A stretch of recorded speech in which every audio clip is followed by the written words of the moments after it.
De retour à Entre nous, exclusivement sur les ondes de TV Rogers. Et Guylaine Gratton de Santé publique Ottawa nous a présenté un nouvel outil qui était disponible pour le milieu de travail et le temps d'en parler, qui incluait 13 facteurs à identifier sur le milieu de travail. Et c'est un peu de ça qu'on va parler avec elle, Guylaine, parce que là, aujourd'hui, on va faire 4 facteurs avec toi. Donc là, on va commencer par... Mais avant Oui. qu'on débute, j'aimerais mettre les gens dans le contexte. On Oui, sait quoi, parce qu'il y en là. a peut-être, c'est la première fois qui m'entendent parler de ça. Oui, Donc, c'est vrai. ça vient, cet outil-là qui a été créé par Santé publique en collaboration avec la Commission de la santé mentale du Canada. Les vidéos dont tu parles, qui traitent des facteurs dont on va discuter, Oui. là. Ça vient de la norme nationale sur la santé et sécurité psychologique en milieu de travail. Donc, cette norme-là a été lancée en 2013. Et puis, c'est vraiment pour mettre le focus sur la santé mentale en milieu de travail. ouais. OK. Donc, ça, c'est vraiment la priorité.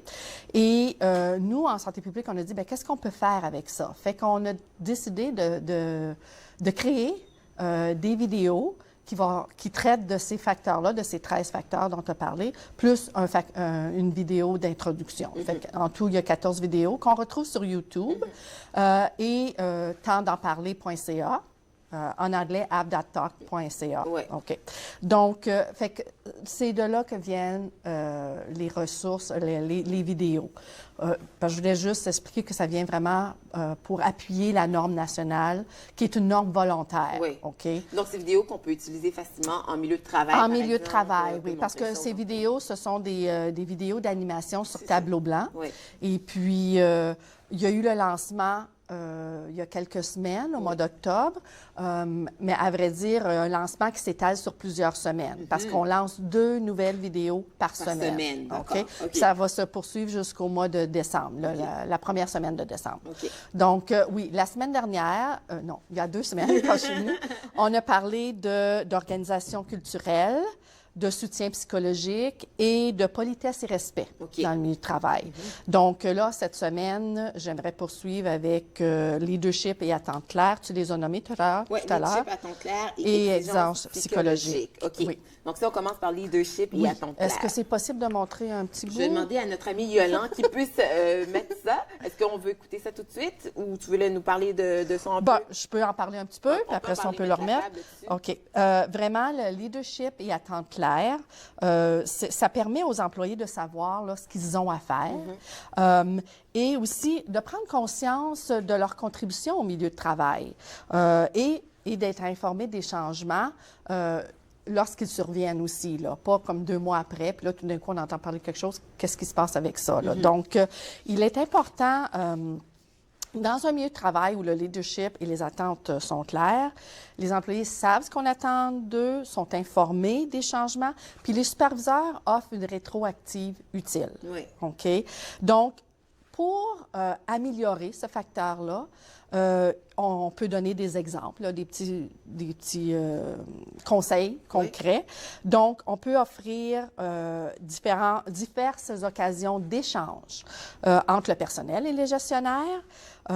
Les employés, s'assurer, veiller à ce que les employés connaissent bien leurs tâches, leurs responsabilités, les échéanciers, parce que ce sont tous des facteurs qui vont jouer un rôle par rapport à, ben oui, mais comment je fais ça, quand je dois terminer ça, à qui je donne ça.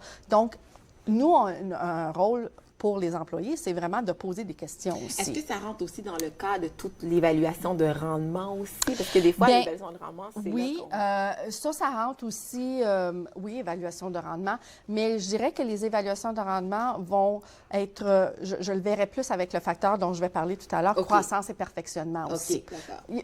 À vrai dire, ces facteurs-là sont vraiment interreliés. Oui, hein. Mais c'est toujours pour améliorer la santé mentale, le bien-être au niveau des facteurs là, psychologiques en milieu de travail. Donc, bon, les employés connaissent bien leurs tâches, leurs responsabilités, échéanciers.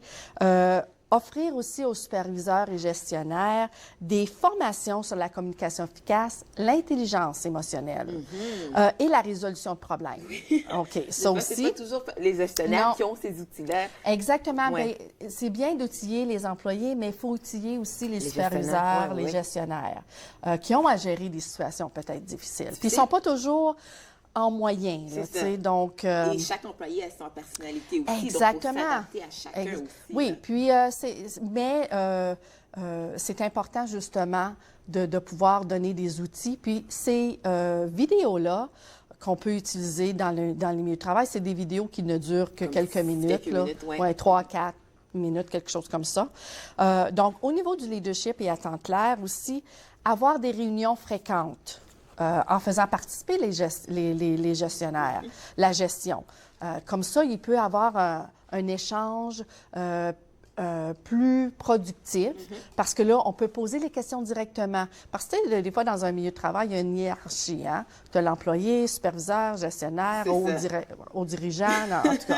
Tu sais, chez nous, c'est un peu comme ça. Oui, là, oui, donc, mais bon, c'est ça. bon, il est important d'avoir cet échange-là direct. Parce que oui, on va parler à notre superviseur qui peut faire message.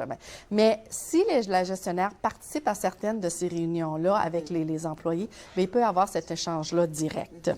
Et aussi que les employeurs développent des descriptions de tâches précises et à jour au niveau de l'emploi, là, tu sais, que les gens savent à quoi s'attendre, là, qu'il y ait vraiment une description détaillée. Des tâches, oui. Oui. Est-ce qu'on peut passer à un autre? Ben oui, l'autre, on peut faire l'exigence psychologique, c'est ça? L'exigence psychologique, oui. J'ai à regarder mes petites feuilles, là, excusez. C'est correct parce qu'il y a tellement d'outils. Ah, tellement de facteurs, oui, des je fois, sais, je ne connais c'est pas par beaucoup cœur. d'informations, mais c'est correct. Tu penses? Donc, les exigences psychologiques comprennent notamment les facteurs de stress relatifs au temps, aux pauses. Est-ce que ce sont des tâches monotones qu'on a à accomplir? Certains milieux de travail, il y a de la répétition. Oui, oui. Hein? Mais là, ça a un impact, ça aussi, sur les employés. Donc, les exigences psychologiques doivent être évaluées et documentées au même titre que les exigences physiques. Physique. Ah OK? oui, OK. Donc, ça, c'est important parce qu'on concentre beaucoup sur la sécurité physique en C'est milieu ça. de travail. Mais la sécurité psychologique, on dirait que c'est vrai que c'est plus abstrait. C'est Ouais, vrai, ça peut être plus OK. abstrait.